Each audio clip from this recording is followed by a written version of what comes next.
ওই সকালে কি খেয়ে রোজা থাকলেন? আমাদের বাংলাদেশে আরেকটা হত্য যদি আপনি দেখেন, তাহলে আজকে আপনি দেখবেন সার্ভিস কিভাবে মোবাইল ধরে হেঁটে হেঁটে যাচ্ছে। বাংলাদেশের সবচেয়ে গরম টপিক হচ্ছে এটা। এখন এই কথাগুলো কেন বললাম? এই কথা বলছি এই কারণে, আমাদের বাংলাদেশে যে সাংবাদিক ভাইরা আছে, বললো হয়তো আপনারা একটু কষ্ট পাবেন যে ভাই, আওয়ামী লীগ যখন ক্ষমতায় ছিল তখন বিটিভি বাংলাদেশ টেলিভিশন তিনি বাংলাদেশের খবর, মানুষের সুখ দুঃখের খবর না বলে তিনি বলতেন বাদামের বাম্পার ফলন হয়েছে, লেবুর বাম্পার ফলন হয়েছে। এই খবরগুলো প্রচার করতেন বাংলাদেশ টিভি। কিন্তু বাংলাদেশ বিটিভিকে দায়িত্ব দেওয়া হয়েছে বাংলাদেশের পথের প্রান্তরে বাংলাদেশের মানুষের দুঃখের খবর যাতে করে বাংলাদেশের সরকারের চোখ পর্যন্ত যায়, আয়না হিসেবে দেখার জন্য বাংলাদেশ টিভিকে দায়িত্ব দেওয়া হয়েছে। এই কাজটা করা হয়। আমাদের বাংলাদেশের গণমাধ্যমগুলো, বাংলাদেশের গণমাধ্যমকে আপনার মূল চারটা স্তম্ভের চতুর্থ স্তম্ভ বলা হয় বাংলাদেশের গণমাধ্যমকে, অভিহিত করা হয়েছে। সেই গণমাধ্যম আমাদের বাংলাদেশে যে গুরুত্বপূর্ণ জায়গা ভূমিকা রাখার কথা ছিল, এই গুরুত্বপূর্ণ ভূমিকা বিগত 15 বছর রাখেনি।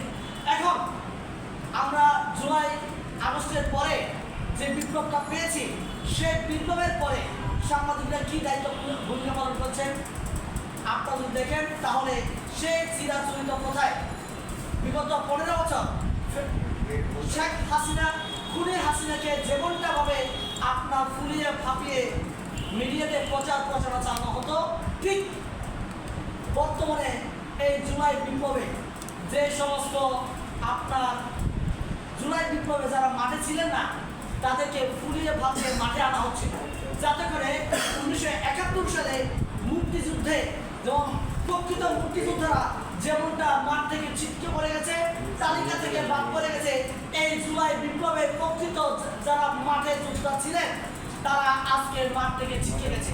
যার কারণে আপনারা জায়গায় জায়গায় দেখবেন আজকে সমন্বয়কদের মধ্যে বিরোধ, আপনার এই যে জুলাই বিপ্লবের যারা যোদ্ধা ছিলেন তাদের মধ্যে বিরোধ, আপনার সাত কলেজের সাথে ঢাকা ইউনিভার্সিটির বিরোধ, আপনার ঢাকা ইউনিভার্সিটির সাথে বেসরকারি ইউনিভার্সিটির বিরোধ।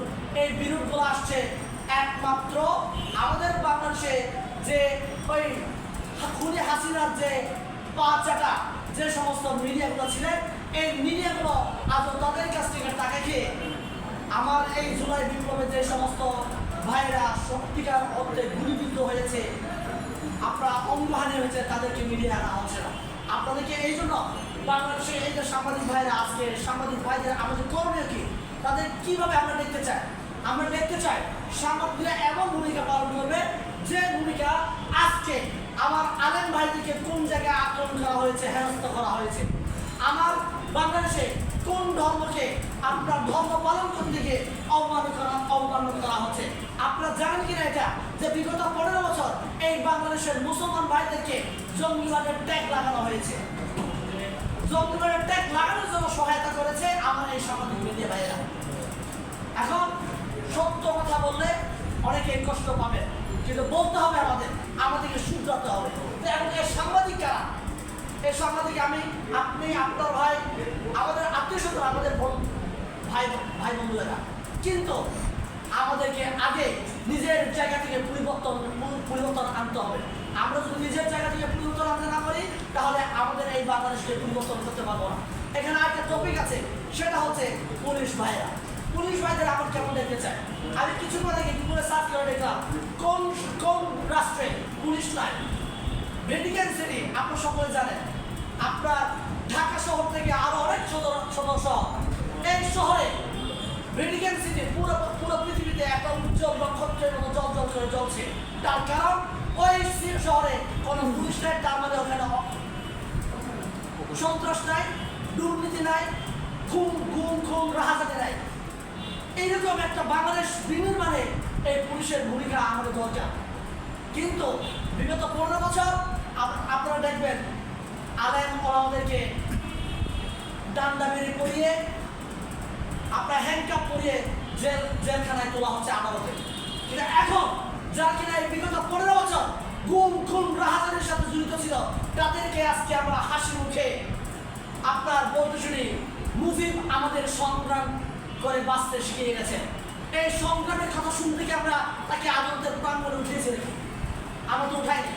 এই জুলাই বিপ্লবের পরে আমরা এই ধরনের কথা আমরা শুনতে চাইনি। যেমনটা করে আমরা দেখতে চাই এই পুলিশের ভূমিকা, সেই ভূমিকা হচ্ছে বিগত 15 বছর শেখ হাসিনা যেমনটা করে আপনাদেরকে অপব্যবহার করে এই আপনাদের পুলিশের ভাবমূর্তি ক্ষুণ্ণ করেছে, সেই ভাবমূর্তিকে